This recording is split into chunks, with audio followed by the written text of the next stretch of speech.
Morning friends. ચાલો ગઈકાલે આપણે જોઈ ગયા તે મુજબ સક્રિયકરણ ઉર્જાનો આપણે ગઈકાલે અભ્યાસ કર્યો. પછી ફળદાયક અથડામણ નીપજ મેળવવા માટેની આપણે શરતો જોઈ ગયા, તેને અનુલક્ષીને આજે આપણે આગળ જોઈએ તો રાસાયણિક પ્રક્રિયા માટે સંઘાતનો સિદ્ધાંત. સંઘાત એટલે અથડામણ. સંઘાતનો બીજો અર્થ થાય છે અથડામણ. તો અથડામણનો સિદ્ધાંત શું છે? તો કે અથડામણનો સિદ્ધાંત મેક્સ સ્ટ્રોઝ વૈજ્ઞાનિકનું નામ છે. મેક્સ સ્ટ્રોઝ અને વિલિયમ લુઈસ નામના વૈજ્ઞાનિકે, બરાબર, સંઘાતનો સિદ્ધાંત અથવા તો અથડામણનો સિદ્ધાંત મેક્સ સ્ટ્રોઝ અને વિલિયમ લુઈસ નામના વૈજ્ઞાનિકે પ્રક્રિયાની ઉર્જીય અને ક્રિયાવિધીય બાબતો, કાર્યપ્રણાલી જેને આપણે કહીએ છીએ, તો ક્રિયાવિધીય બાબતોને ઊંડાણપૂર્વક અભ્યાસ કર્યો, એને સમજાવ્યો, જે વાયુઓની ગતિજ ઉર્જા ઉપર આધારિત છે. તો 1 માર્કનો પ્રશ્ન છે કે સંઘાતનો સિદ્ધાંત કઈ ઉર્જા ઉપર આધારિત છે? તો સંઘાતનો સિદ્ધાંત વાયુઓની ગતિજ ઉર્જા ઉપર આધારિત છે. તો આની અંદર 1 માર્કનો આ પ્રશ્ન છે. આખો ક્વેશ્ચન 3 માર્ક્સનો છે. 3 માર્ક્સનો આ ક્વેશ્ચન છે કે રાસાયણિક પ્રક્રિયાઓ માટે સંઘાત અથવા તો અથડામણનો સિદ્ધાંત સમજાવો. બરાબર. તો આ જે સિદ્ધાંત છે વાયુઓની ગતિજ ઉર્જા ઉપર આધારિત છે. તો આ સિદ્ધાંત રજૂ કરનાર 2 વૈજ્ઞાનિકો છે, મેક્સ સ્ટ્રોઝ અને વિલિયમ લુઈસ. તો આ બંને વૈજ્ઞાનિકોએ શું દર્શાવ્યું? તો કે 2 બાબતોનો તેમણે અભ્યાસ કર્યો, પ્રક્રિયાની ઉર્જીય અને ક્રિયાવિધીય બાબતો, કે જેને આપણે કાર્યપ્રણાલી કહીએ છીએ. તો ક્રિયાવિધીય બાબતોનો ઊંડાણપૂર્વક અભ્યાસ કર્યો અને તેને આધારે તેમણે દર્શાવ્યું કે આ સિદ્ધાંત વાયુઓની ગતિજ ઉર્જા ઉપર આધારિત છે. ચલો, ત્યાર પછી આ સિદ્ધાંત પ્રમાણે પ્રક્રિયક અણુઓને સખત ગોળાઓ છે એવી કલ્પના કરેલી છે. જે પ્રક્રિયકના અણુઓ છે એ સખત ગોળાઓ છે અને તે પ્રક્રિયા ત્યારે જ પામે જ્યારે આ અણુઓ એકબીજા સાથે અથડાય. તો આ જે સખત ગોળાઓ છે એનું એકબીજા સાથે અથડામણ થવી જરૂરી છે, એકબીજા સાથે સંઘાત થવો જરૂરી છે. અને અથડામણ થાય અથવા તો સંઘાત થાય એટલે એના પરમાણુઓ વચ્ચેનો બંધ શું થઈ જાય? તૂટી જાય. અને તૂટે એટલે એકબીજાની નજીક આવે. અને નજીક આવે એવા જ સમયે જો એને યોગ્ય દિશા મળી જાય તો તેનું નિપજોમાં રૂપાંતર થાય, અને યોગ્ય દિશા ના મળે તો મૂળ પ્રક્રિયાને અંતે પાછો મળે. તો અહીંયા કહ્યું છે કે પ્રક્રિયક અણુ એ સખત ગોળાઓ છે અને તે ક્યારે પ્રક્રિયા અનુભવી શકે? તો કે એકબીજા સાથે અથડાય ત્યારે જે પ્રક્રિયકોનું નિપજોની અંદર શું થાય? રૂપાંતર થાય. બરાબર છે. તો આ સિદ્ધાંત પ્રમાણે પ્રક્રિયક અણુઓ સખત ગોળાઓ છે અને તે પ્રક્રિયા ત્યારે જ પામે જ્યારે આ અણુઓ એકબીજા સાથે શું અનુભવે? અથડામણ અથવા તો સંઘાત અનુભવે. તો આવી અથડામણો કેવી હોવી જોઈએ? કેટલા સમય માટે થવી જોઈએ? તો રાસાયણિક પ્રક્રિયામાં પ્રતિ સેકન્ડ, પ્રતિ એકમ કદમાં થતી અથડામણની જે સંખ્યા છે એ સંખ્યાને અથડામણ આવૃત્તિ ઝેડ તરીકે ઓળખવામાં આવે છે. એને દર્શાવવા માટેની સંજ્ઞા છે ઝેડ. તો ઝેડ એ શું છે? તો કે પ્રતિ સેકન્ડમાં 1 સેકન્ડે એકમ કદની અંદર એકમ કદ લેવાનું. દાખલા તરીકે 1 ml. તો 1 ml કોઈ પ્રક્રિયક લઈએ અને 1 સેકન્ડની અંદર એની અંદર જેટલી અથડામણો થાય એ અથડામણની સંખ્યાને અથડામણ આવૃત્તિ ઝેડ તરીકે ઓળખવામાં આવે. તો પ્રતિ સેકન્ડે પ્રતિ એકમ કદમાં થતી અથડામણની સંખ્યાને અથડામણ આવૃત્તિ ઝેડ તરીકે ઓળખવામાં આવે છે.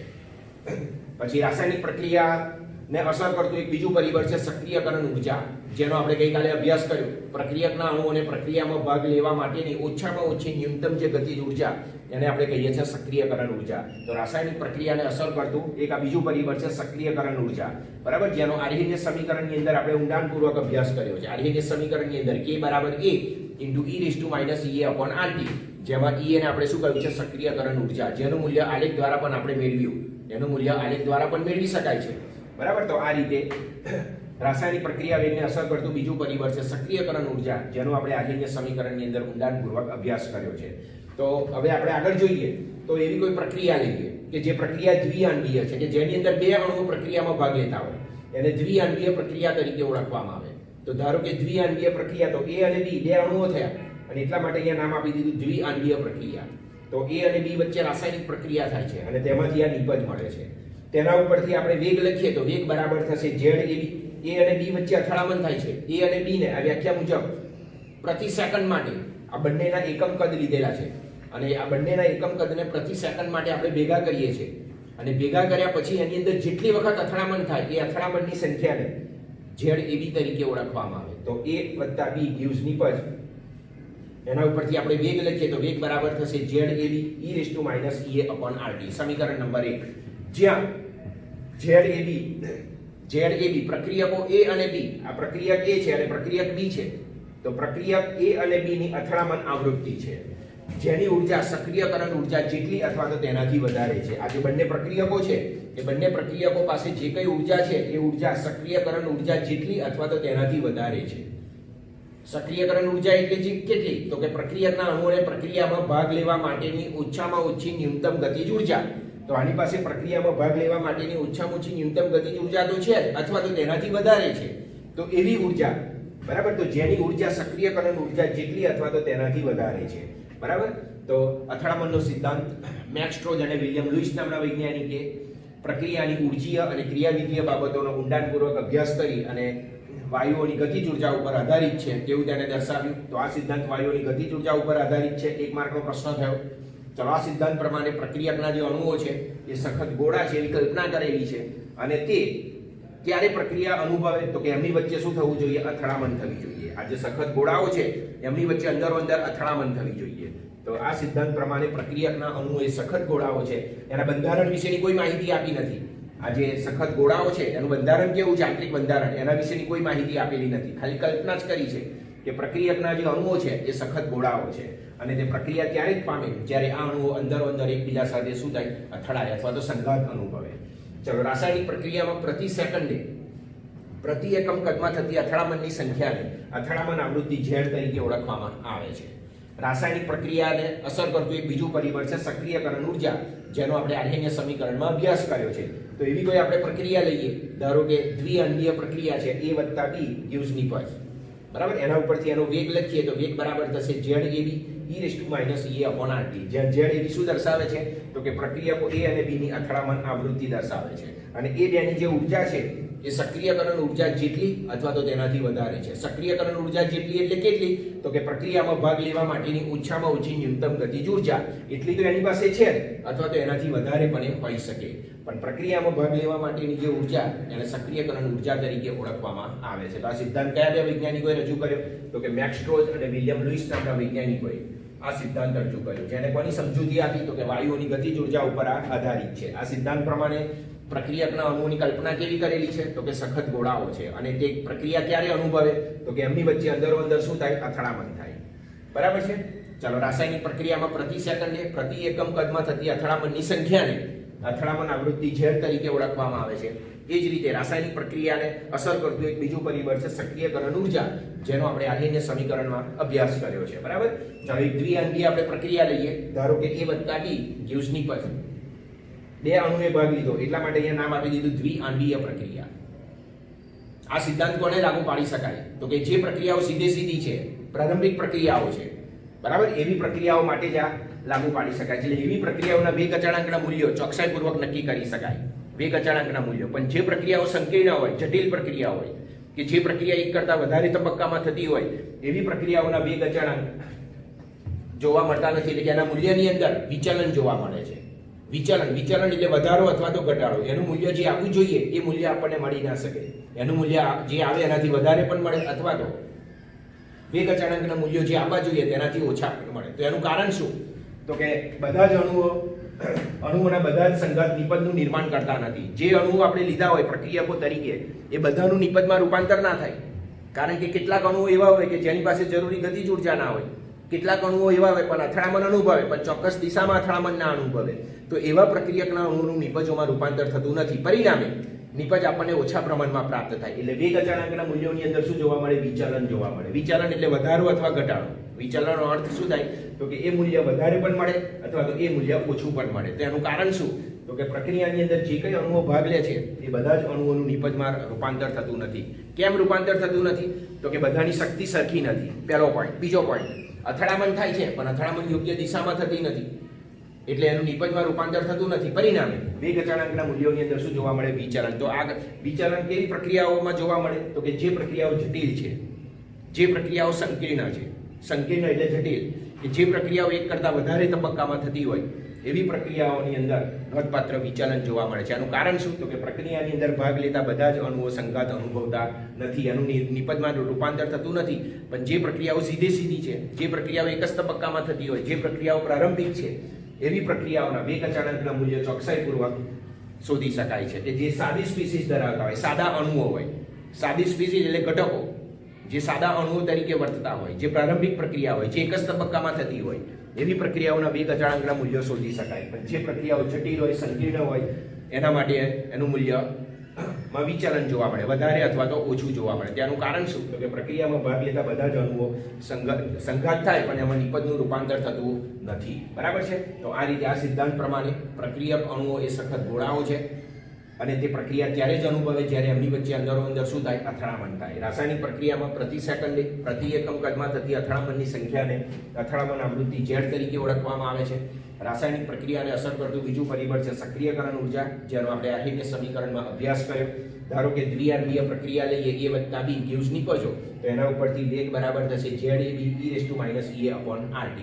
જ્યાં ZAB ને પ્રક્રિયકો A અને B ની અથડામણ આવૃત્તિ કહે છે અને જેનું મૂલ્ય સક્રિયકરણ ઉર્જા જેટલું અથવા તો તેનાથી વધારે હોય છે. જેની ઉર્જા સક્રિયકરણ ઉર્જા જેટલી અથવા તો તેનાથી વધારે હોય છે. ચલો, સમીકરણ 1 શું દર્શાવે છે? તો કે સમીકરણ 1 ની આપણે સરખામણી આર્હેનિયસ સમીકરણ સાથે કરવાની છે. સમીકરણ 1 ની અંદર આપણે અહીંયા આવૃત્તિ અવયવ દાખલ કરેલો છે ZAB અને આર્હેનિયસ સમીકરણનો અચળાંક છે A. તો A બરાબર A e⁻ સાથે સરખાવીએ તો આર્હેનિયસ અચળાંક A ને અથડામણ આવૃત્તિ AB સાથે સંબંધ છે. બરાબર છે? આર્હેનિયસ અચળાંક જે A છે એને અથડામણ આવૃત્તિ AB સાથે કોઈ પ્રકારનો સંબંધ છે. ચાલો, સમીકરણ 1 વડે પરમાણ્વીય સ્પીસીસ અથવા તો સાદા અણુ ધરાવતી એટલે કે એક જ તબક્કામાં થતી સીધી પ્રક્રિયા, પ્રારંભિક પ્રક્રિયા, એવી પ્રક્રિયાઓના વેગ અચળાંકના મૂલ્ય ચોકસાઈપૂર્વક નક્કી કરી શકાય છે. પરંતુ જે પ્રક્રિયાઓ જટિલ હોય, જે પ્રક્રિયાઓ સંકીર્ણ હોય, એવી પ્રક્રિયાઓ માટે એના મૂલ્યની અંદર વિચલન જોવા મળે છે. એનું કારણ શું છે? તો કે આવા અણુઓના બધા જ સંઘાત નિપજનું નિર્માણ કરી શકતા નથી. સંઘાત થાય ખરો પણ એમાંથી નિપજ ના મળે, કારણ કે સંઘાત થાય એનાથી કઈ નિપજ બની ના શકે. સંઘાત યોગ્ય દિશામાં થવો જોઈએ, તો જે પ્રક્રિયકના અણુઓનું નિપજોમાં શું થાય? રૂપાંતર થાય. તો કેવી પ્રક્રિયાઓ માટે વિચલન જોવા મળે? તો કે જે પ્રક્રિયાઓ જટિલ છે, જે પ્રક્રિયાઓ સંકીર્ણ છે, એવી પ્રક્રિયાઓ માટે વેગ અચળાંકના મૂલ્યોની અંદર શું જોવા મળે? વિચલન. તો એનું કારણ શું? તો કે આના બધા જ અણુઓ બધા જ સંઘાત નિપજમાં રૂપાંતર કરી શકતા નથી. બરાબર છે? અણુઓના બધા જ સંઘાત નિપજનું નિર્માણ કરી શકતા નથી. એટલા માટે એના મૂલ્યોની અંદર શું જોવા મળે? વિચલન જોવા મળે છે. ચાલો આગળ આપણે જોઈ ગયા કે કેટલીક અથડામણોથી નિપજ બને પણ યોગ્ય દિશામાં અથડામણ થાય તો જ નિપજ મળે. યોગ્ય દિશામાં અથડામણ ના થાય તો નિપજ તમને મળી શકે નહીં. બરાબર? તો જે સંઘાતમાં, જે અથડામણમાં અણુઓ પૂરતી ગતિજ ઉર્જા, અને ગતિજ ઉર્જાનું બીજું નામ આપ્યું છે દહેલીજ ઉર્જા, જેને આપણે કહીએ છીએ ધક્કો મારનારી ઉર્જા. તો જે સંઘાતમાં અણુઓ પૂરતી ગતિજ ઉર્જા અને યોગ્ય દિક વિન્યાસ એટલે યોગ્ય દિશા, યોગ્ય દિક વિન્યાસનો અર્થ થાય યોગ્ય દિશા સાથે સંઘાત પામે ત્યારે જ પ્રક્રિયકના અણુઓ વચ્ચેનો બંધ તૂટે અને નવા બંધનું સર્જન થાય. તો પ્રક્રિયકના અણુઓ વચ્ચેનો બંધ તૂટે ક્યારે અને નવો બંધ ક્યારે રચાય? તો પહેલો પોઈન્ટ કે સંઘાત તો અનુભવે પણ સંઘાતમાં અણુઓ પૂરતી ગતિજ ઉર્જા ધરાવતા હોવા જોઈએ. અથડામણ તો થાય પણ યોગ્ય ગતિજ ઉર્જા ના હોય, દહેલીજ ઉર્જા ના હોય તો પ્રક્રિયકના પરમાણુઓ વચ્ચેનો બંધ તૂટે નહીં અને નવી નિપજનું સર્જન થઈ શકે નહીં, નવા બંધનું સર્જન થઈ શકે નહીં. તો જે સંઘાતમાં અણુઓ પૂરતી ગતિજ ઉર્જા ધરાવતા હોય એને કહેવાય દહેલીજ ઉર્જા. અને યોગ્ય દિશાની અંદર એ અથડાય, સંઘાત પામે. યોગ્ય દિક વિન્યાસ, દિક વિન્યાસનો અર્થ થાય યોગ્ય દિક વિન્યાસનો અર્થ થાય યોગ્ય દિશા, અને અયોગ્ય દિક વિન્યાસનો અર્થ થાય યોગ્ય દિશામાં અથડામણ થતી નથી. તો અહીંયા યોગ્ય શબ્દનો ઉપયોગ કર્યો છે. તો યોગ્ય દિશાની અંદર શું થાય છે? સંઘાત. અને સંઘાત પામે એટલે પ્રક્રિયકના જે અણુઓ છે, પરમાણુઓ છે, એકબીજાની નજીક આવે અને નજીક આવે તો એના પરમાણુઓ વચ્ચેનો બંધ તૂટે અને નવા બંધનું સર્જન થાય. અને નવા બંધનું સર્જન થાય એટલે સમજવાનું કે એનું નિપજમાં રૂપાંતર થવાની શરૂઆત થાય, કારણ કે એને યોગ્ય દિશા મળી ગઈ છે. અને જેવું નિપજમાં રૂપાંતર થવાની શરૂઆત થાય એટલે સક્રિયકરણ ઉર્જાના મૂલ્યની અંદર ઘટાડો થાય. સક્રિયકરણ ઉર્જાના મૂલ્યમાં શું થાય? ઘટાડો. અને રાસાયણિક પ્રક્રિયા વેગમાં વધારો થાય. તો આ એક સાથે જો આ યોગ્ય દિશા બતાવી છે, તો જે સંઘાતમાં અણુઓ પૂરતી ગતિજ ઉર્જા ધરાવે છે, જેને આપણે કહીએ છીએ દહેલીજ ઉર્જા. બરાબર છે? બીજો પોઈન્ટ, યોગ્ય દિશામાં સંઘાત અનુભવે છે, પૂરતી ઉર્જા છે, યોગ્ય દિશામાં સંઘાત પામે છે. તો હવે શું કરશે? તો કે પ્રક્રિયકના અણુઓ એકબીજાની નજીક આવશે અને નજીક આવશે એટલે એમની વચ્ચેનો બંધ તૂટશે, કારણ કે યોગ્ય દિશામાં અથડામણ થાય છે. અથડાય એટલે સ્વાભાવિક છે કે બંધ તૂટે અને નવા બંધનું સર્જન થાય. અને નવા બંધનું સર્જન ક્યારે થાય? નિપજ બને એટલે નવો બંધ બને.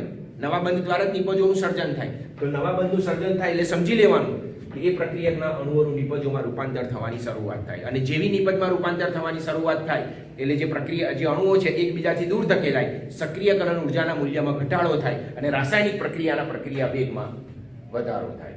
બરાબર છે? આથી અથડામણને, આવી અથડામણોને કે જે નિપજમાં પરિણમે છે એવી અથડામણોને ફળદાયી અથડામણ, ફળ એટલે નિપજ, તો એવી અથડામણ અને ફળદાયી અથડામણ અથવા તો તેને અસરકારક અથડામણ તરીકે ઓળખવામાં આવે છે. ફળદાયી સંઘાત અથવા તો અસરકારક સંઘાત તરીકે તેને બીજા શબ્દોમાં ઓળખવામાં આવે છે. તો જે સંઘાતમાં અણુઓ પૂરતી ગતિજ ઉર્જા ધરાવે છે, પૂરતી દહેલીજ ઉર્જા ધરાવે છે, યોગ્ય દિશાની અંદર એ અથડાય છે એટલે યોગ્ય દિક વિન્યાસ છે અને સંઘાત પામે છે એટલે પ્રક્રિયકના અણુઓ એકબીજાની નજીક આવે, અથડામણને કારણે એમની વચ્ચેનો બંધ તૂટે, નવા બંધનું સર્જન થાય અને અંતે નિપજ માટે રૂપાંતરિત થાય. તો આ પ્રકારની અથડામણને અસરકારક અથડામણ અથવા તો તેને ફળદાયી અથડામણ તરીકે ઓળખવામાં આવે છે. તો દાખલા તરીકે એવું આપણે એક ઉદાહરણ લઈએ, બ્રોમોમિથેન CH3Br. તો બ્રોમોમિથેનમાંથી મિથેનોલની બનાવટમાં કેવી રીતે અણુઓ દિક વિન્યાસ અનુભવે છે. તો બ્રોમોમિથેન વત્તા OH- આ કેન્દ્ર અનુરાગી પ્રક્રિયક છે જેની પાસે અબંધકારક ઇલેક્ટ્રોન યુગ્મ છે, જે ધન વિદ્યુત ભાર ધરાવતા કાર્બન સાથે શું થાય છે, આકર્ષાય છે અને કેન્દ્ર અનુરાગી પ્રક્રિયા તરીકે ઓળખવામાં આવે. એટલે OH આની સાથે જોડાય એટલે કાર્બન સાથે જોડેલો જે Br છે એની વચ્ચેનો બંધ નિર્બળ બનતો જાય. એની વચ્ચેનો બંધ કેવો બને, નિર્બળ. પણ એમાં જો યોગ્ય દિશા મળી જાય તો આ Br અહીંયાથી દૂર થઈ જશે અને જો યોગ્ય દિશા ના મળે તો આ Br એની સાથે જોડાયેલો જ રહેશે. તો આને કેન્દ્ર અનુરાગી પ્રક્રિયાઓ તરીકે ઓળખવામાં આવે. અને કેન્દ્ર અનુરાગી પ્રક્રિયકોની હાજરીમાં જ થઈ શકે. તો OH- જેની પાસે ઋણ વીજભાર છે, જેની પાસે અબંધકારક ઇલેક્ટ્રોન યુગ્મ છે, જે કાર્બનના ધન વિદ્યુતભારિત, બરાબર, કાર્બનના ધન વિદ્યુતભાર સાથે આકર્ષાય છે અને આકર્ષાય એટલે એની સાથે જે Br જોડેલો છે એની વચ્ચેનો જે બંધ છે એ બંધ ધીમે ધીમે નબળો પડતો જાય, કારણ કે આના પ્રત્યે આકર્ષણ બળ વધી ગયું અને આને નવા પરમાણુ પ્રત્યે આકર્ષણ બળ વધી ગયું એટલે એની સાથે જોડેલું જે પરમાણુ Br છે એના પ્રત્યેનું આકર્ષણ બળ કેવું થતું જાય, ઓછું થતું જાય. અને આ સંજોગોમાં જો એને યોગ્ય દિશા મળે તો CH3OH સાથે જોડાઈ અને મિથેનોલ પ્રકારની નિપજ આપે છે. અને જો યોગ્ય દિશા ના મળે તો આ મૂળ પ્રક્રિયાને અંતે પાછો મળે છે. તો બ્રોમોમિથેનમાંથી મિથેનોલની બનાવટમાં અણુઓ દિગ્વિન્યાસ અનુભવે છે. તો CH3Br વત્તા OH- કેવું, CH3OH વત્તા Br-. એની આપણે ક્રિયાવિધિ સમજીએ તો કાર્બન સાથે આ 3 હાઇડ્રોજન જોડાયેલા છે અને આ Br. કાર્બન પાસે અબંધકારક ઇલેક્ટ્રોન યુગ્મ નથી એટલે એની વિદ્યુત ઋણતા ઓછી છે અને જેની વિદ્યુત ઋણતા ઓછી હોય એ આંશિક ધન વિદ્યુત ભાર ધરાવે છે. Br પાસે અબંધકારક ઇલેક્ટ્રોન યુગ્મ છે અને જે પરમાણુ પાસે અબંધકારક ઇલેક્ટ્રોન યુગ્મ હોય એની વિદ્યુત ઋણતા હંમેશા વધારે હોય અને જેની વિદ્યુત ઋણતા વધારે એ આંશિક ઋણ વિદ્યુત ભાર ઉત્પન્ન કરે. તો આ ઋણ વિદ્યુત ભાર ધરાવે છે. વત્તા OH-. હવે આ કેન્દ્ર અનુરાગી પ્રક્રિયક છે એ કાર્બનના ધન વિદ્યુત ભાર વડે શું થાય છે, આકર્ષાય છે. એટલે આ જો આના પ્રત્યે આકર્ષાય તો કાર્બન સાથે જોડાયેલા આ બંધ શું થઈ જાય, ધીમે ધીમે નિર્બળ બનતો જાય અને નિર્બળ બને એટલે જો યોગ્ય દિશામાં અથડામણ થાય તો આ Br અહીંયાથી શું થઈ જશે, દૂર થઈ જશે. તો બંધ તૂટે છે અને આ જોડાય એટલે નવા બંધનું સર્જન થાય. અહીંયા કહ્યું કે બંધ તૂટી અને નવા બંધનું સર્જન થાય, પણ ક્યારે, યોગ્ય દિક વિન્યાસ થાય તો જ, અને યોગ્ય દિશા મળે તો જ. જો એને યોગ્ય દિશા ના મળે તો આ Br આ કાર્બન સાથે જ જોડાયેલો રહે, જે અયોગ્ય દિક વિન્યાસ દર્શાવે છે. બરાબર છે. તો અહીંયા યોગ્ય દિક વિન્યાસ છે, યોગ્ય દિશામાં આપણે પહેલા અથડામણ જોઈ લઈએ. બરાબર. તો કાર્બન સાથે આ જે Br છે એ Br કાર્બન સાથે આ 3 હાઇડ્રોજન, તો કાર્બન સાથે 1, 2 અને આ 3 હાઇડ્રોજન, અને એની સાથે આ નવો પરમાણુ અહીંયા જોડાય છે OH. તો જે જોડાયો એના વચ્ચે આપણે ડોટ બંધ બતાવ્યો છે. અમુક સમયે એ બંધ કેવો બની જશે, પ્રબળ, એટલે એને ડાર્ક આપણે બતાવી દઈએ. અને જે બંધ નિર્બળ બને છે એને આપણે ડોટ લાઈન દ્વારા બતાવીએ છીએ. આ ડોટ લાઈન જે બંધ નિર્બળ બનતો જાય છે, એક સમય એવો આવે કે યોગ્ય દિશામાં અથડામણ થાય એટલે બંધ શું થઈ જાય, તૂટી જાય. એટલા માટે એને ડોટ લાઈન બતાવી છે. ડોટ લાઈન બતાવવાનું કારણ શું, કાર્બન અને બ્રોમિન વચ્ચેનો બંધ નિર્બળ બનતો જાય છે, કારણ કે કાર્બનને કોઈ બીજા અણુ પ્રત્યે આકર્ષણ બળ ઉત્પન્ન થાય. કોના પ્રત્યે, પેલા OH- પ્રત્યે. અને યોગ્ય દિશામાં અથડામણ મળી ગઈ અને યોગ્ય દિશા મળી ગઈ એટલે સ્વાભાવિક છે કે કાર્બન પેલા OH પ્રત્યે આકર્ષાય, કારણ કે કેન્દ્ર અનુરાગી પ્રક્રિયક છે, એની પાસે અબંધકારક ઇલેક્ટ્રોન યુગ્મ છે એટલે એના પ્રત્યે વધારે આકર્ષણ બળ ઉત્પન્ન કરે છે. એટલે એની સાથે જોડાયેલા Br નો બંધ કેવો બનતો જાય, નિર્બળ. અને બંધ નિર્બળ બને એટલા માટે એને ડોટ લાઈન બતાવી છે. અહીંયા નવા બંધનું સર્જન થાય છે. બરાબર. તો CH3 અને OH, તો કાર્બન સાથે 3 હાઇડ્રોજન અને OH, જેને મિથેનોલ કહેવાય, જે નિપજ મળે છે અને Br અહીંયાથી શું પડી ગયો, છૂટો પડી ગયો. તો યોગ્ય દિક વિન્યાસ દર્શાવે છે. આ નિપજ મળી. હવે યોગ્ય દિશા માની લો કે નથી મળતી તો અયોગ્ય દિક વિન્યાસ. તો કાર્બન સાથે 3 હાઇડ્રોજન અને Br એના એક છે, એને આના પ્રત્યે આકર્ષણ બળ ઉત્પન્ન થતું નથી, કારણ કે યોગ્ય દિશામાં OH જે દિશામાં છે એ દિશામાં પેલો કાર્બન જતો નથી.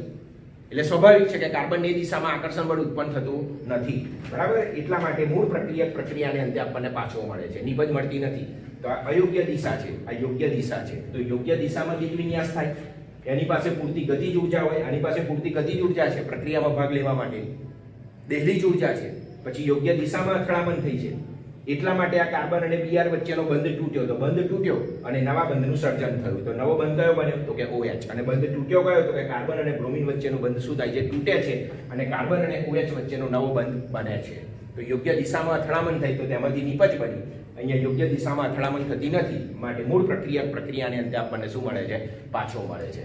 બરાબર છે. તો આને સંઘાતના સિદ્ધાંત તરીકે ઓળખવામાં આવે. તો જે સંઘાતમાં અણુઓ પૂરતી ગતિજ ઉર્જા અથવા તો દહેલીજ ઉર્જા ધરાવતા હોય, પછી યોગ્ય દિક વિન્યાસ ધરાવતા હોય અને સંઘાત અનુભવે, તો પ્રક્રિયકના પરમાણુઓ વચ્ચેનો બંધ તૂટે, નવા બંધનું સર્જન થાય અને એનું નિપજમાં રૂપાંતર થાય. તો આ પ્રકારની અથડામણને અસરકારક અથડામણ અથવા તો ફળદાયી અથડામણ કહેવાય. આ પ્રકારની અથડામણને અસરકારક અથડામણ કે ફળદાયી અથડામણ તરીકે ઓળખવામાં આવતી નથી. આ ફળદાયી નથી, ફળ મળતું નથી, એનો એ જ પદાર્થ આપણને પાછો મળે, તો આને અસરકારક અથડામણ ના કહેવાય અને ફળદાયી અથડામણ ના કહેવાય. અને ફળદાયી અથડામણ અથવા તો અસરકારક અથડામણ તરીકે ઓળખવામાં આવે છે.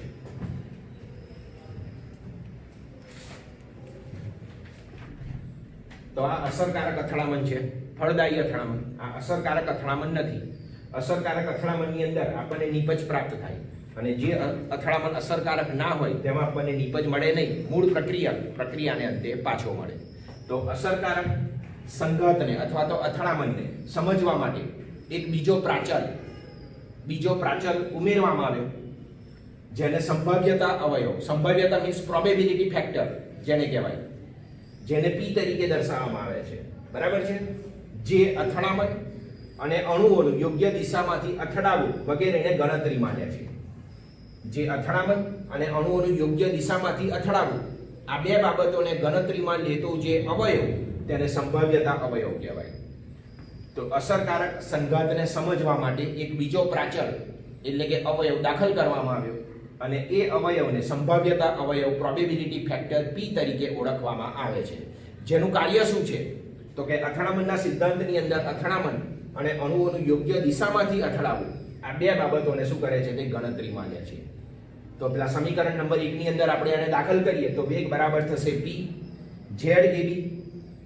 A અને B વચ્ચે જે કઈ અથડામણ થઈ, જેટલી સંખ્યામાં અથડામણ થઈ, એની ગણતરી તો કરવી પડે. તો એ ગણતરી કરતો અવયવ કયો છે? તો કે આ P. તો A અને B વચ્ચે જે યોગ્ય દિશામાં અથડામણ થશે એની ગણતરીને એની સંખ્યાને આ ગણતરીમાં લે છે અને એવો જે અવયવ તેને સંભાવ્યતા અવયવ P તરીકે ઓળખવામાં આવે છે. તો સમીકરણ 1 ની અંદર એક નવો અવયવ આપણે દાખલ કરીએ તો વેગ બરાબર થશે P ZAB e−EA/RT, જ્યાં P ને સંભાવ્યતા અવયવ તરીકે ઓળખવામાં આવે છે. તો P એ સંભાવ્યતા અવયવ છે જે અથડામણ અને અણુઓની યોગ્ય દિશામાંથી અથડાવવું, આ બે બાબતોને ગણતરીમાં લે છે. તો A અને B વચ્ચે અથડામણ થાય અને એ અથડામણ પાછી કેવી હોવી જોઈએ? યોગ્ય દિશામાં અથડામણ હોવી જોઈએ. તો એની જે કઈ સંખ્યા એને ગણતરીમાં લેતો જે અવયવ એને P તરીકે ઓળખવામાં આવે અને P ને સમીકરણ 1 ની અંદર શું કર્યું? આપણે દાખલ કરી દીધો. તો વેગ બરાબર થશે P ZAB e−EA/RT, જ્યાં P એ સંભાવ્યતા અવયવ છે. ચલો, આ સિદ્ધાંતની ખામી શું છે? તો કે શરૂઆતમાં આપણે જોઈ ગયા કે આ સિદ્ધાંત પ્રમાણે પ્રક્રિયકના અણુઓને સખત ગોળાઓ છે એ રીતે કલ્પના કરેલી છે. પ્રક્રિયકના જે અણુઓ છે એ સખત ગોળાઓ છે અને એમની વચ્ચે અથડામણ થાય છે. બરાબર છે. તો પરમાણુ અથવા અણુઓને સખત ગોળાઓ સ્વરૂપે કલ્પવામાં આવ્યા છે, પરંતુ તેના બંધારણીય રચનાની કોઈ માહિતી આમાં આપેલી નથી. એનું બંધારણ કેવા પ્રકારનું હશે? એ સખત જે ગોળાઓ છે, બરાબર છે, એ કેવા પ્રકારનું બંધારણ ધરાવતા છે, એની આંતરિક બંધારણ વિશેની કોઈ જ માહિતી આપેલી નથી, જે આ સિદ્ધાંતની શું દર્શાવે છે? ખામી દર્શાવે છે. તો આ 1 માર્ક્સનો પ્રશ્ન થયો. તો આ સિદ્ધાંતની ખામી કઈ છે? તો કે પરમાણુ અથવા અણુઓને સખત ગોળાઓ તરીકે કલ્પવામાં જે આવેલા છે, પરંતુ એમના બંધારણીય રચનાની બાબતને ધ્યાનમાં લીધેલી નથી કે કેવા પ્રકારનું એ બંધારણ ધરાવતા હશે, એનું આંતરિક બંધારણ શું છે, એની કોઈ જ માહિતી આ સિદ્ધાંતમાં આપેલી નથી, જેને તેની ખામી તરીકે સ્વીકારવામાં આવે છે. તો આ જે સિદ્ધાંત એ 3 માર્ક્સનો પ્રશ્ન થયો. બરાબર. તો રાસાયણિક પ્રક્રિયાઓ માટે આ અથડામણ અથવા તો સંઘાતનો સિદ્ધાંત થયો, જેને બોર્ડમાં પૂછાવાની આ વખત શક્યતા કરી 3 માર્ક્સની અંદર. અથડામણનો સિદ્ધાંત સમજાવો. બરાબર છે. તો અથડામણની સિદ્ધાંતની અંદર આપણે બે બાબતો જોઈ. એક ZAB દાખલ કર્યો, બરાબર છે, અને બીજો આપણે સંભાવ્યતા અવયવ દાખલ કર્યો. અથડામણ આવૃત્તિ દર્શાવે છે અને આ શું દર્શાવે છે? પ્રક્રિયકના અણુઓ વચ્ચે જે અથડામણ થાય અને એ અથડામણ યોગ્ય દિશામાં થાય તો એની ગણતરી કરવી પડે. તે ગણતરી કરતો જે અવયવ એને સંભાવ્યતા અવયવ પ્રોબેબિલિટી ફેક્ટર P તરીકે ઓળખવામાં આવે છે. આ સમીકરણની સરખામણી આપણે કોની સાથે કરી? આર્યન સમીકરણ સાથે. આર્યન સમીકરણની અંદર અચળાંક a છે અને આની અંદર ZAB છે. તો a ને ZAB સાથે કઈ પ્રકારનો સંબંધ છે? આ સિદ્ધાંત કોને લાગુ પડે? તો કે જે પ્રક્રિયાઓ સીધી હોય, એક જ તબક્કામાં થતી હોય, બરાબર, સાદા અણુઓ ધરાવતી હોય, પ્રારંભિક પ્રક્રિયા હોય, એવી પ્રક્રિયાઓના વેગ અચળાંકના મૂલ્યો ચોકસાઈપૂર્વક ગણી શકાય છે. પરંતુ જે પ્રક્રિયાઓ જટિલ હોય, જે પ્રક્રિયાઓ સંકીર્ણ હોય, જે એક કરતાં વધારે તબક્કામાં થતી હોય, એવી પ્રક્રિયાઓ માટે વેગ અચળાંકના મૂલ્યોમાં વિચલન જોવા મળે છે. કારણ કે બધી જ અથડામણોથી નિપજમાં રૂપાંતર થતું નથી. માટે એના મૂલ્યની અંદર શું જોવા મળે? વધારો અથવા તો ઘટાડો જોવા મળે છે. તો જટિલ પ્રક્રિયાઓ માટે વેગ અચળાંકના મૂલ્યો આ સિદ્ધાંતનો ઉપયોગ કરીને શોધી શકાતા નથી. બરાબર છે? તો જે પ્રક્રિયાઓ સાદી હોય, એવી પ્રક્રિયાઓ સાદા અણુઓ ધરાવતી હોય, એક જ તબક્કામાં થતી હોય, એવી પ્રક્રિયાઓના વેગ અચળાંકના મૂલ્ય ચોકસાઈપૂર્વક શોધી શકાય છે. તો આને સંઘાતના સિદ્ધાંત તરીકે ઓળખવામાં આવે છે. ચલો, ગઈકાલે આપણે સ્વાધ્યાયનું એક્ઝામ્પલ નંબર 30 જોઈ ગયા. આજે આપણે જોઈએ છે 29 નંબરનો એક્ઝામ્પલ. 4 માર્ક્સનો એક્ઝામ્પલ છે. તૈયાર કરી જ દેવાનું. 4 માર્ક્સની અંદર આ ટાઈપનો એક્ઝામ્પલ પૂછાય. બરાબર છે? ચાલો, એની રકમ જોઈએ. 2 તાપમાન આપ્યા છે. આ તાપમાનને આપણે કહીએ છીએ T1 298 કેલ્વિન, અને 298 કેલ્વિન તાપમાને કોઈ પ્રથમ ક્રમની પ્રક્રિયા છે. અને પ્રથમ ક્રમની પ્રક્રિયાનો અર્થ શું? તો કે પ્રક્રિયકની સાંદ્રતાનો ઘાતાંક 1, એને પ્રથમ ક્રમની પ્રક્રિયા કહેવાય. અને એ પ્રક્રિયા 10% પૂર્ણ થાય છે. તો 10% પૂર્ણ થવા માટેનો જરૂરી સમય ધ્યાન રાખજો. ચલો, એની એ જ પ્રક્રિયા 308 કેલ્વિન તાપમાને કરીએ છીએ. 308 કેલ્વિન તાપમાને પહેલામાં પ્રક્રિયા T1 298 કેલ્વિન તાપમાને કરી અને 10% પ્રક્રિયા પૂર્ણ થઈ. અને એ 10% પ્રક્રિયા પૂર્ણ થવા માટેનો સમય T1, ચલો 308 કેલ્વિન તાપમાને આની આ જ પ્રક્રિયાને કરીએ છીએ અને એ પ્રક્રિયા 25% પૂર્ણ થાય છે. અને 25% પ્રક્રિયા પૂર્ણ થવા માટેનો જે સમય છે એને આપણે કહીએ છીએ T2. તો આ બંને સમય સમાન છે. જુઓ, જેટલો જ છે એવું કહ્યું છે. 298 કેલ્વિન તાપમાને પ્રથમ ક્રમની કોઈ પ્રક્રિયા છે, એ પ્રક્રિયાને 10% પૂર્ણ થવા માટે જે સમય લાગે છે એટલો જ સમય એ જ પ્રક્રિયાને 308 કેલ્વિન તાપમાને થાય છે અને 25% પૂર્ણ થાય છે. તો બંનેનો સમય કેવો અહીંયા કયો છે? સમાન. એટલે T1 = T2. આ શરતનું પાલન કરવાનું. T1 તાપમાને પ્રક્રિયા 10% પૂર્ણ થાય છે અને T2 તાપમાને પ્રક્રિયા 25% પૂર્ણ થાય છે. આ 10% અને 25% પૂર્ણ થવા માટેનો જે સમય છે એ સમય સરખો જ છે. તાપમાન જુદું છે. તાપમાન અહીંયા છે 298 કેલ્વિન અને અહીંયા તાપમાન 308 કેલ્વિન. બંને વચ્ચે 10 નો તફાવત છે. તાપમાન વધે તો પ્રક્રિયાનો વેગ વધે, એટલા માટે સમય સરખો બતાવી દીધો છે. બરાબર? તો બંને પ્રક્રિયાઓને પૂર્ણ થવા માટેનો સમય કેવો કયો છે? સમાન. ચલો, A નું મૂલ્ય આપેલું છે. આર્હેનિયસ અચળાંક 4 × 10⁻10 પ્રતિ સેકન્ડ હોય તો 318 કેલ્વિન તાપમાને K અને સક્રિયકરણ ઊર્જા E નું મૂલ્ય આપણે શોધવાનું છે. બરાબર છે? ચલો, હવે પહેલા આપણે જોઈએ કે પ્રક્રિયા કયા ક્રમની કઈ છે? પ્રથમ ક્રમની. અને પ્રથમ ક્રમની પ્રક્રિયાને પૂર્ણ થવા કેટલા ટકા પૂર્ણ થાય છે? તો કે 10%. તો 10% પૂર્ણ થવા માટેનો સમય ધારો કે T1 છે અને તે વખતે તેનું તાપમાન T1 છે. તો પ્રથમ ક્રમની પ્રક્રિયાને 10% પૂર્ણ થવા માટેનો સમય T1 અને તાપમાન T1 છે. તો અહીંયા આપણે લખી દીધું T1 = 298 અને સમય બરાબર T1. બરાબર? હવે ધ્યાન રાખજો. હવે એની પ્રારંભિક સાંદ્રતા આપણને ખબર છે C0 વડે દર્શાવી શકાય, R1 વડે દર્શાવી શકાય, R0 વડે પણ દર્શાવી શકાય. જો પ્રારંભિક સાંદ્રતા બરાબર R0 મોલ પ્રતિ લિટર હોય અને પ્રક્રિયા કેટલા ટકા હવે પૂર્ણ થાય છે? 10%. અને પ્રક્રિયા 10% પૂર્ણ થાય એટલે કે પ્રક્રિયા 90% બાકી રહે. 10% પૂરી થઈ ગઈ અને 90% પ્રક્રિયકોનું નિપજોમાં રૂપાંતર થતું નથી. આનો અર્થ 90% બાકી રહે છે. બરાબર? તો RT બરાબર T સમય પછીથી, બરાબર, એની સાંદ્રતા કેટલી હશે? તો RT બરાબર 0.9 એને ગુણ્યા R0. મૂળ સાંદ્રતા સાથે જેટલી બાકી રહે એને મૂળ સાંદ્રતા સાથે ગુણી કાઢવાની. તો R0 મોલ પ્રતિ લિટર. હવે પ્રક્રિયા કયા ક્રમની છે? પ્રથમ ક્રમની. અને પ્રથમ ક્રમની પ્રક્રિયાનું આપણે ગઈકાલે મેં દાખલા શરૂ કરતા પહેલા આખું લિસ્ટ તમને બનાવીને આપ્યું છે. પ્રથમ ક્રમની પ્રક્રિયા માટે વેગ અચળાંક K બરાબર 2.303/T log R0/RT. આ સૂત્રનો ઉપયોગ કરવાનો. તો આપણી પાસે સૂત્ર છે log K બરાબર 2.303/T log R0/RT. બરાબર છે?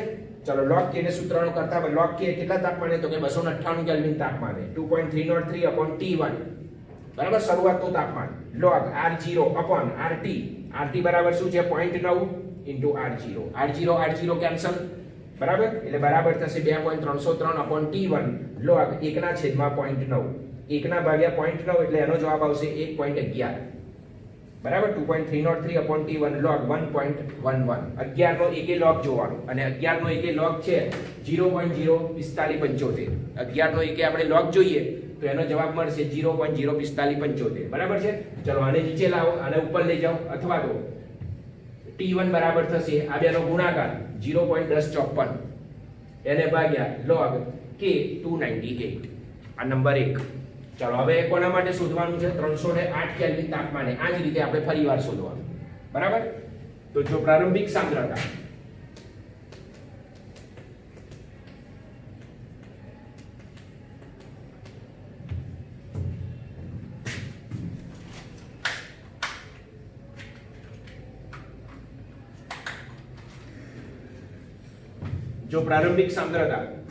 બરાબર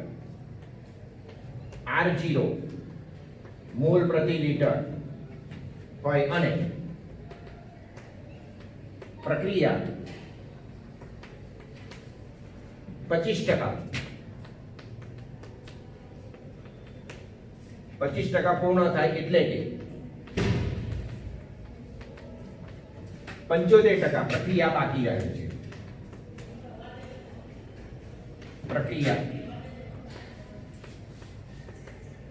બાકી રહે છે હવે 25% પ્રક્રિયા પૂર્ણ થઈ એટલે 75% બાકી રહી કેટલા તાપમાને તો કે 308 કેલ્વિન તાપમાને આપણે આ 298 કેલ્વિન તાપમાને જવાબ શોધી લાયા બરાબર છે હવે 308 કેલ્વિન તાપમાને આપણે શોધીએ તો T2 થશે 308 કેલ્વિન તાપમાન અને સમય બરાબર થશે T2 આ બે રીતના પરિવર્તન તેમાં કરી શકાય માટે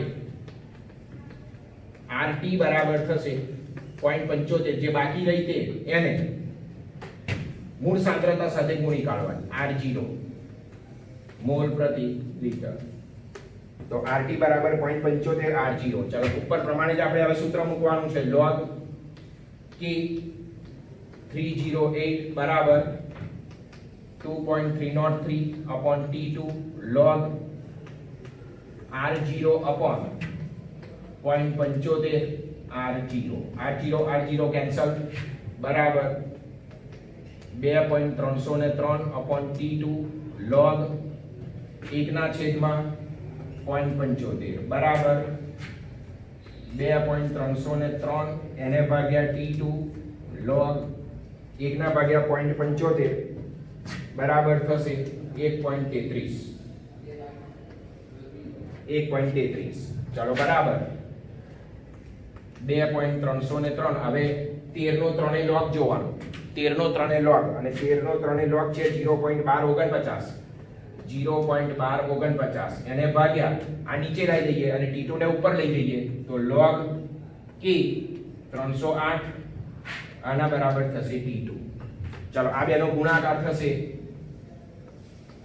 તો T2 બરાબર થશે 0.2878 એને ભાગ્યા log k 308 આને આપણે નંબર આપીએ 2 તો 298 કેલ્વિન તાપમાને તમે શોધી લાયા T1 અને 308 કેલ્વિન તાપમાને તમે શોધી લાયા T2 હવે બંને પ્રક્રિયાઓ માટેનો સમય સમાન છે એવું કહ્યું છે એટલે T1 અને T2 બંને કેવા થઈ જશે સમાન થઈ જશે બરાબર છે ચાલો ફરીવાર જોઈએ બે તાપમાન જુદા જુદા આપ્યા છે 298 કેલ્વિન અને 308 કેલ્વિન 298 કેલ્વિન તાપમાને પ્રક્રિયા 10% પૂર્ણ થાય છે એટલે 90% બાકી રહે છે 308 કેલ્વિન તાપમાને પ્રક્રિયા 25% પૂર્ણ થાય છે અને 75% બાકી રહે છે પણ આ બંને પ્રક્રિયાઓને પૂર્ણ થવા માટેનો જે સમય છે આટલા બંને જુદા જુદા તાપમાને બંને સમાન જ છે આને તમે T1 કહો અને T2 કહીએ અને જો સમય સમાન હોય તો T1 શું થશે T2 તો પહેલા તમારે T1 ને T2 શોધવા પડે કારણ કે અહીંયા સમાન બતાવવાનું છે તો આપણે આ એક T1 શોધી લાયા અને બસ 308 કેલ્વિન તાપમાને T2 શોધી લાયા હવે આ બંનેની સરખામણી કરવાની સમીકરણ નંબર 1 અને સમીકરણ નંબર 2 ચાલો પ્રથમ ક્રમની પ્રક્રિયા કઈ છે 10% પ્રક્રિયા પૂર્ણ થાય માટેનો સમય t1 અને તાપમાન t1 છે, બરાબર. તાપમાન 298 કેલ્વિન તાપમાને t1 અને સમય t1. જો પ્રારંભિક સાંદ્રતા R0 મોલ પ્રતિ લિટર હોય અને પ્રક્રિયા 10% પૂર્ણ થતી હોય એટલે 90% પ્રક્રિયા શું રહે છે, બાકી રહે છે. તો RT બરાબર થશે 0.9 એને ગુણ્યા R0. પ્રથમ ક્રમની પ્રક્રિયાનું સૂત્ર છે log k બરાબર 2.303/t1 log R0 RT. RT બરાબર શું થશે, 0.9 R0. R0 કેન્સલ, 1/0.9 તો બરાબર 2.303/t1 log 1/0.9. 1/0.9 એટલે 11.1 અરે 1.11 બરાબર, અને એનો log થશે 0.04575. આ બેનો ગુણાકાર કરીએ તો 0.1054 એ t1 ની કિંમત થાય. ચાલો પ્રારંભિક સાંદ્રતા હવે 308 કેલ્વિન તાપમાને પ્રારંભિક સાંદ્રતા કેટલી છે, તો કે R0 અને પ્રક્રિયા 25% પૂર્ણ થાય એનો અર્થ કે 75% પ્રક્રિયા શું રહે છે, બાકી રહે છે. તો T2 બરાબર 308 કેલ્વિન, સમય થશે T2. RT બરાબર 0.75 અને ગુણ્યા R0 મોલ પ્રતિ લિટર. ચલો આ બધી કિંમતો આ સૂત્રમાં ફરીવાર મૂકીએ તો log k 308 is equal to 2.303/T2 log R0 0.75 R0 cancel, 1/0.75 અને 1/0.75 એટલે એનો જવાબ છે 1.33. 13 નો 3 log જોવાનો અને 13 નો 3 log છે 0.1249 0.1249. આ બેનો ગુણાકાર 0.2878 બરાબર. તો T2 બરાબર 0.2878 અને ભાગ્યા log k 308. બંનેના સમય સમાન કર્યું છે, બરાબર છે. પરંતુ 10% અને 25% પ્રક્રિયા પૂર્ણ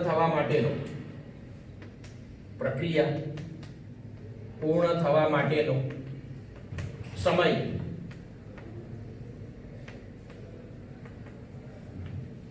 સમાન હોવાથી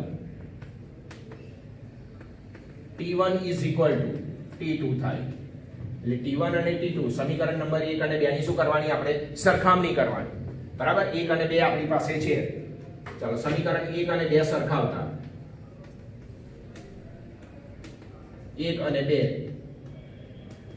સરખાવતા 1 આપણી પાસે છે 0.1054 log k 298 kelvin is equal to T2 છે 0.2878 એને ભાગ્યા log k 308 માટે k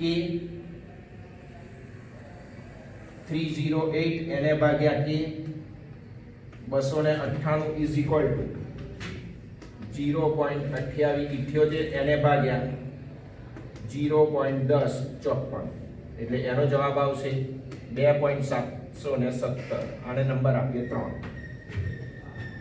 બરાબર. તો આપણી પાસે આ એક કિંમત મળી. log k 308 એને ભાગ્યા log k 298 બરાબર 0.2878 એને ભાગ્યા 0.1054 બરાબર જવાબ આવશે 2.717. ચાલો હવે આપણે E ની ગણતરી કરવાની છે.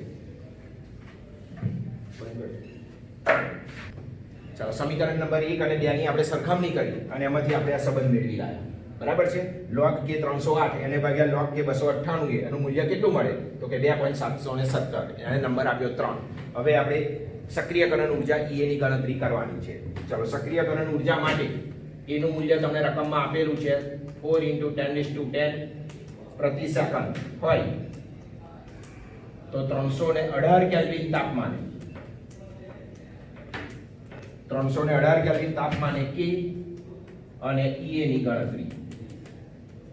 એમાં પહેલું આપણે જોઈએ સક્રિયકરણ ઉર્જા E ની ગણતરી, બરાબર છે. ચાલો એનું સૂત્ર શું છે, આપણે ગઈકાલે જોઈ ગયા log K2 K1 બરાબર EA 2.303 R 1/T1 ઓછા 1/T2. આ એનું સૂત્ર છે. ચલો K2 K1 આપણી પાસે આ છે, આને K2 કહેવાનો અને K1 કહેવાનો. આ T1 તાપમાને છે, આ T2 તાપમાને છે.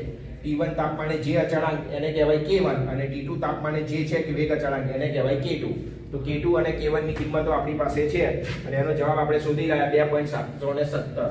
તો log 2.717 is equal to એ આપણે શોધવાનો છે, એને ભાગ્યા 2.303 એને ગુણ્યા 8.314 જૂલ પ્રતિ મોલમાં R ની કિંમત લેવાની છે જૂલ પ્રતિ મોલ 8.314 એને ગુણ્યા અથવા તો 1/298 ઓછા 1/308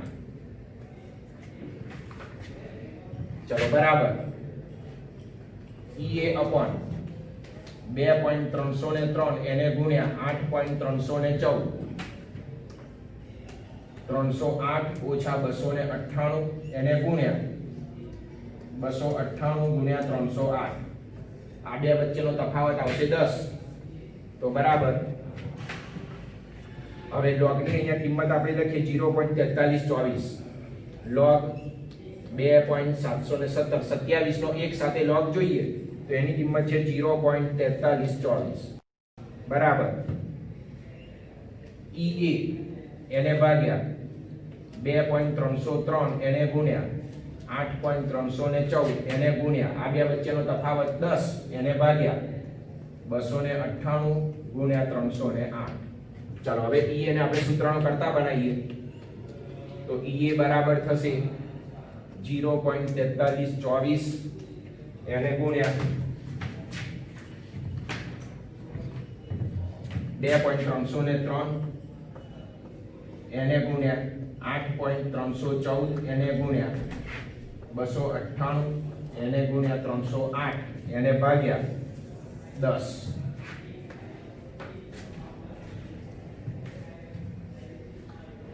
અને ઉપરની બધી જ કિંમતોનો ગુણાકાર અને એક દશાંશ સ્થળ ખસી જઈએ એટલે આપણો જવાબ આવશે 75990.0 જૂલ પ્રતિ મોલ કારણ કે R નો એકમ જૂલમાં લીધો છે બરાબર હવે આ પોઈન્ટ 3 પોઈન્ટ ખસી જઈએ એટલે 75.990 કિલો જૂલ પ્રતિ મોલ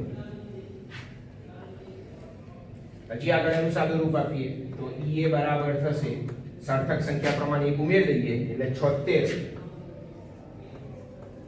કિલો જૂલ પ્રતિ મોલ તો EA નો આ જવાબ થયો સક્રિયકરણ ઊર્જા આપણે શોધી લાયા સક્રિયકરણ ઊર્જા 76 કિલો જૂલ પ્રતિ મોલ બરાબર ચાલો એની કિંમત આપેલી છે 4 × 10⁻10 પ્રતિ સેકન્ડ હોય તો 318 કેલ્વિન તાપમાને K અને EA ની ગણતરી log K2/K1 બરાબર EA/2.303R 1/D1 ઓછા 1/T2 બરાબર આની આપણે કિંમત શોધી લાયા છે 2.717 બરાબર EA/2.303 R નું કિંમત લેવાની જૂલ પ્રતિ મોલ T1 એટલે 298 T2 એટલે 308 ચલો આનો log 0.4324 બરાબર EA/2.303 એને ગુણ્યા 8.314 આ બે વચ્ચેનો તફાવત 10 આ બેનો ગુણાકાર બરાબર ચાલો EA ને સૂત્રનો કરતા બનાવીએ તો આને ગુણ્યા નીચેની બધી જ કિંમતો અને એને ભાગ્યા 10 ઉપરની કિંમતોનો જે જવાબ આવે એમાં એક દશાંશ સ્થળ ખસી જાઓ એટલે જવાબ આવશે 75990 જૂલ પ્રતિ મોલ એને કિલો જૂલમાં ફેરવવું હોય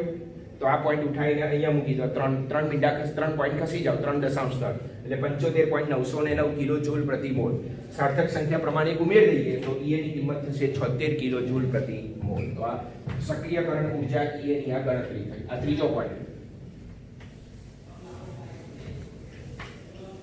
હવે K ની ગણતરી જોઈએ 318 કેલ્વિન તાપમાને હવે આપણે K ની ગણતરી કરવાની છે બરાબર છે આપણી પાસે આરએનએસ સમીકરણ છે આરએનએસ ની કિંમત આપેલી છે અચળાંકની 4 × 10⁻10 પ્રતિ સેકન્ડ ચલો log K બરાબર log A ઓછા EA/2.303 RT EA ની કિંમત આપણે શોધી લાયા છે એક EA નો અહીંયા ઉપયોગ કરવાનો છે બરાબર log A એમાં E ની કિંમત આપેલી છે ચલો log K બરાબર થશે log × 4 × 10⁻10 માઈનસ EA આપેલો છે આપણે શોધી લાયા છે 75990 જૂલ પ્રતિ મોલ એને ભાગ્યા 2.303 એને ગુણ્યા 8.314 જૂલમાં અને T છે 318 કેલ્વિન તાપમાન 318 કેલ્વિન તાપમાને K ની ગણતરી કરવાની છે એટલે T થશે 318 કેલ્વિન બરાબર ચલો હવે આનો log જોવાનો છે આ રીતનું પદ આપેલું હોય અને log જોવાનો હોય તો 10 ની ઘાતાંકમાં જેટલી કિંમત હોય એ પહેલા કિંમત આગળ લખી દેવાની અહીંયા 10:12 હોય તો લખવાનું 12 10:6 હોય તો અહીંયા લખવાનું 6 10:5 હોય તો અહીંયા લખવાનું 5 પછી પોઈન્ટ મૂકવાનો અને આગળની જે કિંમત હોય એનો log જોવાનો તો log 4 એટલે 40 નો 0 એ log જોવાનો અને 40 નો 0 એ log થશે 0.6021. તો 10 ની ઘાતાંકમાં જે કંઈ આવેલું હોય એ આગળ લખવાનું, પોઈન્ટ મૂકી અને આગળની કિંમતનો log જોઈ લેવાનો. તો 40 નો 0 એ log થશે 0.6021. તો આ જે log 4 * 10 છે એને આ રીતે દર્શાવી શકાય. અહીંયા 10:12 હોય તો અહીંયા લખવાનું 12, અહીંયા 15 હોય તો લખી દેવાનું 15 અને પછી જે કિંમત આપી હોય એનો 0 એ શું જોવાનો, log જોવાનો. તો log 40 એનો થશે જવાબ 0.6021. ચલો માઈનસ ના માઈનસ, બરાબર છે. આ 3 નો ગુણાકાર 75990 તો છે જ, એના વડે આ 3 ના ગુણાકારને ભાગી નાખવાના એટલે એનો જવાબ આવશે 12.483. એ એનો જવાબ છે. ઓકે, ચલો હવે log કે બરાબર આ બેની બાદબાકી કરીએ કારણ કે આ મોટી કિંમત છે, એની આગળ નિશાની માઈનસ ની છે તો -1.8782. બરાબર છે. હવે log k માંથી k જોવો હોય તો એનો એન્ટી log જોવો પડે. માઈનસ નો તો log કે એન્ટી log જોઈ ના શકાય એટલે શું કરવાનું, તો કે આ જે 1 છે એમાં 1 ઉમેર દેવાનો, અહીંયા 2 હોય તો 1 ઉમેર દેવાનું, એના પછીના મોટા પૂર્ણાંકમાં રૂપાંતર કરી દેવાનું. અહીંયા 1 છે એટલે 1 ઉમેર દીધો એટલે 2 લખી દીધા. અહીંયા 3 હોય તો 1 ઉમેરે એટલે 4 લખવા પડે. અહીંયા 5 હોય તો 1 ઉમેરે એટલે અહીંયા 6 લખવા પડે. પણ અહીંયા 1 છે, 1 ઉમેરી દીધો એટલે એનું મોટા પૂર્ણાંકમાં રૂપાંતર કર્યું 2. બરાબર છે. હવે અહીંયા લખી દીધું. આ જે 1 છે એને આ રીતે લખી શકાય. હવે ધ્યાન રાખજો. ચાલો 1.0000 એમાંથી આ કિંમત બાદ કરવાની 0.8782 એટલે આપણો જવાબ આવશે 0.1218. એ 1218 ને અહીંયા લખી દેવાના, આનું મોટા પૂર્ણાંકમાં રૂપાંતર કરી દેવાનું એટલે લખી દીધા અને 1.00 કરીને અહીંયા સ્ટેપ લખી દીધું. બરાબર છે. અને એમાંથી આ 0.8782 શું કરી દીધા, બાદ કરી દીધા. તો જે જવાબ આવ્યો એ પોઈન્ટ મૂકીને અહીંયા લખી દેવાનો 0.1218. ફરીવાર આ માઈનસ છે, હવે એનો log જોવાનો છે તો જોઈ ના શકાય એટલે શું કરવાનું, તો કે એમાં એના પછીનો મોટો પૂર્ણાંક ઉમેર દેવાનો, મોટા પૂર્ણાંકમાં રૂપાંતર કરી દેવાનું. તો અહીંયા 1 છે તો 1 ઉમેર દેવાનું એટલે 2, અહીંયા 4 હોય તો 1 ઉમેરીએ એટલે અહીંયા 5 લખાય, અહીંયા 6 હોય તો 1 ઉમેરીએ એટલે અહીંયા 7 લખાય. બરાબર છે. ચાલો 1 છે એટલે 1 ઉમેરી દીધો એટલે 2 થયા. પછી આનું સાદું રૂપ આલ્યું 1.000 એમાંથી આટલી કિંમત બાદ કરી દેવાની, માઈનસની નિશાની છે એટલે બાદ કરવાની એટલે એનો જવાબ આવશે 0.1218. એ 1218 અહીંયા પોઈન્ટ મૂકી અને કિંમત જેનું મોટી પૂર્ણાંકમાં રૂપાંતર કર્યું એની બાજુમાં પોઈન્ટ મૂકી અને લખી દેવાનું. તો 212.18. બરાબર છે. ચલો હવે આ log કાઢી નાખવાનો એટલે k નો શું જોવાનો, એન્ટી log. તો k બરાબર એન્ટી log ઓફ 212.18. બરાબર. જો આ કિંમત અહીંયા આવી ગઈ 112.8782 તો અહીંયા 112.8782 છે. હવે આ કિંમત મેળવવી હોય તમારે, આ આપણી સાચી છે કે ખોટી, તો શું કરવાનું, તો કે 2.000 અહીંયા લખી દીધા, પછી 0.1218 એમાંથી બાદ કરી દીધા 0.1218 એટલે આપણો જવાબ કેટલો આવી ગયો, -1.8782. તો અહીંયા આપેલો છે જો -1.8782. એટલે આપણે આનું જે સાદું રૂપ આપ્યું એ સાચું છે એવું એ દર્શાવે છે, ઇન્ડિકેટ કરે છે. તો આપણે આના પરથી આ મેળવ્યું એ સાચું છે કે ખોટું એ ચેક કરવું હોય તો 2.000 ઓછા 0.1218 આમાંથી આ કિંમત બાદ કરો એટલે ઉપરની મૂળ કિંમત આવી જશે. તો આના બરાબર આપણે આ લખ્યું. આની અંદર આ સમયલી છે, આ એવું દર્શાવે છે. આની અંદર આ સમયલી છે, આપણે એને બીજી રીતે રિપ્રેઝન્ટ કરીએ તો 212.18. બરાબર છે. હવે એન્ટી log જોવાનો છે. એન્ટી log જોઈએ એટલે જે માઈનસની ઘાતાંકમાં હોય એને 10 ની ઘાતાંકમાં મૂકી દેવાના પહેલા, કારણ કે એન્ટી log પોઈન્ટનો જ જોઈ શકાય. એન્ટી log કોનો જોઈ શકાય, પોઈન્ટનો જ. બરાબર છે. તો અહીંયા 12 છે તો 10⁻²2 લખાય. બરાબર છે. 10⁻². અહીંયા -3 હોય તો 10⁻3. અહીંયા 5 હોય તો 10⁻5. એ રીતે 212.1218 એનો જ અહીંયા ચાલો 10 ની 2 ઘાત છે તો અહીંયા લખી દીધી 10⁻². હવે બાકી શું રહ્યું તો કે 0.1218 એનો એન્ટી log જોવાનો. એન્ટી log પોઈન્ટનો જ જોઈ શકાય. જુઓ પોઈન્ટ પછી આ કિંમત આવી ગઈ 0.1218. પૂર્ણાંકનો એન્ટી log હોય જ નહીં. એન્ટી log અપૂર્ણાંકનો જ હોય, પોઈન્ટનો જ હોય. બરાબર. તો 0.12 નો 1/8 એન્ટી log જોવાનો. 0.12 નો 1/8 8 એટલે મેઈન ડિફરન્સમાં જવાનું અને 0.12 નો log એન્ટી log જોવાનો. તેનો જવાબ આવશે 13237 into 10⁻². પોઈન્ટ પહેલા જે કંઈ હોય એને ઘાતાંકમાં લખી દેવાનું. બરાબર છે. હવે પછી એન્ટી log નો નિયમ છે, એક કિંમત છોડી અને પોઈન્ટ મૂકી દેવાનો. 1323 છે એન્ટી log, 1323 આ એનો એન્ટી log છે અને એક કિંમત છોડી અને પોઈન્ટ મૂકી દેવાનો. અહીંયા માની લો કે 420 8 હોય તો 4 છોડી અને પછી પોઈન્ટ મૂકી દે. તો એક કિંમત છોડી અને પોઈન્ટ મૂકી દેવાનો તો 1.323 10⁻² પ્રતિ સેકન્ડ. બરાબર. હવે આ -2 કાઢી નાખવા છે એટલે જમણી બાજુથી ડાબી બાજુ બે પોઈન્ટ ખસી જાવ તો 0.013 આ પોઈન્ટ અહીં આવશે અને હજી એક 0 મૂકવાનો તો 0.01326 બરાબર છે 1323 અથવા 1326 પ્રતિ સેકન્ડ. ચાલો એનું નાનું સ્વરૂપ કરી દીધું તો k બરાબર થશે 0.013 પ્રતિ સેકન્ડ. બરાબર. તો આ રીતે 318 કેલ્વિન તાપમાને k ની ગણતરી log k બરાબર log a ઓછા EA upon 2.303 RT.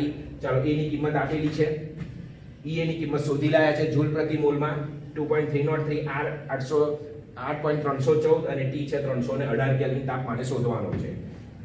આનું સાદું રૂપ 10 ની જેટલી ઘાતાંક હોય એને આગળ લખી દો અને log 40 નો 0 એ log જુઓ 0.6021 માઈનસ આ બધાનો ગુણાકાર અને આટલા વડે ભાગી નાખીએ તો ઓછા 12.480 બરાબર છે.